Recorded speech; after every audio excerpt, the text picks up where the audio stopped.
12 বছর আগে রাজধানীর শাপলা চত্বরে মহানবী হযরত মুহাম্মদ সাল্লাল্লাহু আলাইহি ওয়াসাল্লাম ও পবিত্র কোরআনের অবমাননার প্রতিবাদ সহ 13 দফা দাবিতে জড়ো হয়েছিল আলেম ওলামা সহ বিভিন্ন কওমি মাদ্রাসার লক্ষাধিক শিক্ষার্থী।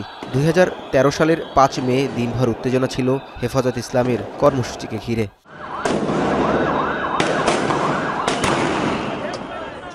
দিনব্যাপী রক্তক্ষয়ী সংঘর্ষের পর মধ্যরাতে সমাবেশে ঘুমন্ত মুসল্লিদের উপর বর্বর হামলা চালাতে দেখা যায় র্যাব, বিজিবি ও আইনশৃঙ্খলা বাহিনীর সমন্বয়ে গঠিত যৌথ বাহিনীকে। সে সময় অভিযোগ ওঠে সেদিনের ভয়াবহ সংঘর্ষের ঘটনাকে ধামাচাপা দেওয়ার জন্য 6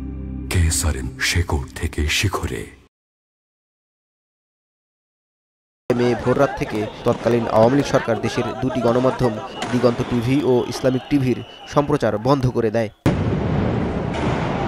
সরকার উৎখাতের আন্দোলন হচ্ছে বলে শাপলা চত্বর থেকে সমাবেশ উচ্ছেদের ঘোষণা দেয় আওয়ামী লীগ সরকার। বিক্ষোভ দমনে শুরু হয় রাতভর অভিযান। পুলিশের পক্ষ থেকে ওই অভিযানের নাম দেওয়া হয়েছিল অপারেশন সিকিউরড শাপলা। অন্যদিকে বর্ডার গার্ড বাংলাদেশ একই অপারেশনের নাম দেয় অপারেশন ক্যাপচার শাপলা। সে সময় যৌথ বাহিনীর সমন্বয়ে অপারেশন ফ্ল্যাশ আউটে ঠিক কতজন নিহত হয় তার সঠিক পরিসংখ্যান না পাওয়া গেলেও মানবাধিকার সংগঠন অধিকার 61 জন নিহত হওয়ার তথ্য প্রকাশ করে। এরপর থেকেই ভয়াবহ সেই হত্যাকাণ্ডের বিচার চেয়ে আসছিল ভুক্তভোগীরা।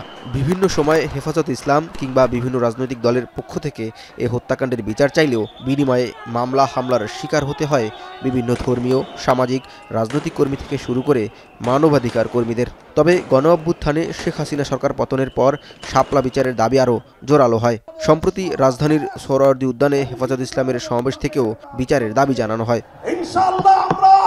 শাপলার রক্তে রঞ্জিত এই মে মাসের মধ্যে হেফাজতে ইসলামের পক্ষ থেকে আমাদের ভেরিফাইড সেই সকল বীর জাতীয় শহীদদের পরিচয় এবং তাদের গৌরবগাথা ইতিহাস জাতির সামনে আমরা তুলে ধরব।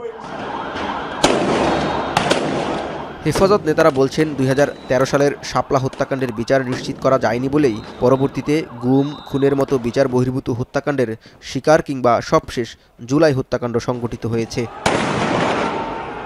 জাওয়াদ মাহমুদ, এখন, ঢাকা।